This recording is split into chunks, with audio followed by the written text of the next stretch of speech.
पनवेल इंदापूर रस्ता 2009 पासून ते 2024 पर्यंत प्रलंबित राहण्याचं कारण इथले स्थानिक पुढारी, स्थानिक नेते ह्यांचा नाकर्तेपणा आहे। आज तुम्ही समृद्धी एक्सप्रेस हायवे बघा, पुणे हायवे बघा, बारामती बघा, आणि हा आमचा रायगड जिल्ह्यातील हे जे आमदार खासदार यांचा दुर्लक्ष आहे। हे का करून घेत नाही कामं? आजपर्यंत शेतकऱ्यांनी कुठल्याही रस्त्याला अडथळा आणलेला नाही। रस्ता बनवण्यासाठी आमचा सर्वांचा की बाबा चला एकदा रस्ता होऊ द्या, चाकरमान्यांना आमच्या कोकणामध्ये यायला कुठलाही प्रकारे त्रास होऊ नये। परंतु चाकरमान्य जे मुंबईवरून येतात त्यांना हा जो त्रास तर होतोयच, कित्येक लोक मृत्युमुखी पडतात। मला तर वाटते त्यांचा आकडा मला सांगता येत नाही आज, परंतु आकडा खूप मोठा आहे, हजारोच्या संख्येने आकडा आहे। म्हणजे अनेक कुटुंब उद्ध्वस्त झालेत, अनेक कुटुंब उद्ध्वस्त झालेले आहेतच, पण त्यांच्या कुटुंबांना आज खाण्यापिण्याचं वांद आले तो ह्या पनवेल ते इंदापूर रस्त्यामुळेच आलेला आहे। आणि ह्या पनवेल ते इंदापूर रस्त्यामध्ये जो काही याचा काम करण्याची पद्धत आहे ती खूप चुकीची आहे साहेब। हे प्रशासकीय अधिकारी सुद्धा याच्यामध्ये सहभागी आहेत। अद्यापर्यंत भूसंपादनाचा प्रक्रिया पूर्ण झालेली नाही। 2024 आला तरी भूसंपादनाची प्रक्रिया करून मोबदला सुद्धा देता येत नाही, असे हे अधिकारी आहेत। याला फक्त कारण आहे इथले स्थानिक नेते।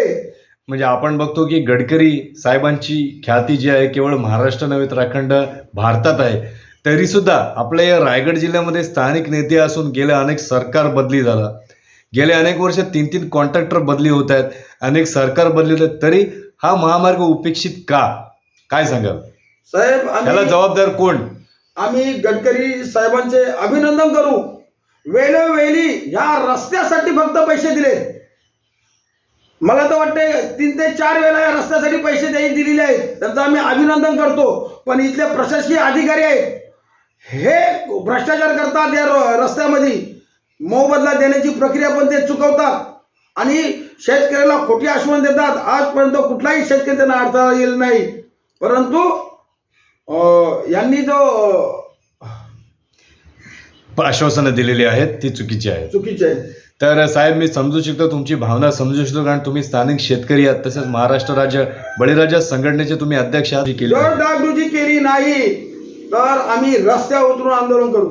तर साहेब, तुम्ही म्हणता की परिवहन खातं म्हणजे जे पोलीस स्टेशन आहेत, पोलीस डिपार्टमेंट सुद्धा आपण बघतो गणपती उत्सव झाले का प्रत्येक चौकात प्रत्येक 4 किलोमीटरवरती 5-5 पोलीस असतात। तर ह्याच्यामध्ये आपल्या रायगड जिल्ह्यातील पोलीस विभागीय खातं कुणाला तुम्ही हा अल्टिमेटम देताय? रायगड जिल्ह्यातील मी तर डायरेक्ट पोलीस अधीक्षक अलिबाग रायगड यांना सुद्धा मी अल्टिमेटम देतो। तसेच कलेक्टर, तसेच जिल्हाधिकारी साहेब यांना सुद्धा मी अल्टिमेटम देतो की हे लवकरात लवकर करावे, नाहीतर आम्ही आंदोलन केल्याशिवाय राहणार नाही। धन्यवाद। म्हणजे तुमच्या या माध्यमातून सदर या डिपार्टमेंटला आपण हा अल्टिमेटम दिलेला आहे। बघूया आपण तुमच्या या मुद्द्याची ते किती त्वरित दखल घेतात। नमस्कार, जय हिंद, जय महाराष्ट्र। जय महाराष्ट्र। युगप्रभात न्यूज मध्ये आपलं पुन्हा एकदा स्वागत। भेटूयात उद्या ठळक घडामोडींसोबत। लेटेस्ट न्यूज अपडेटसाठी आमचं चॅनल युगप्रभात न्यूज आजच लाईक, सबस्क्राईब करा, तसेच बातम्या व जाहिरातींसाठी संपर्क करा।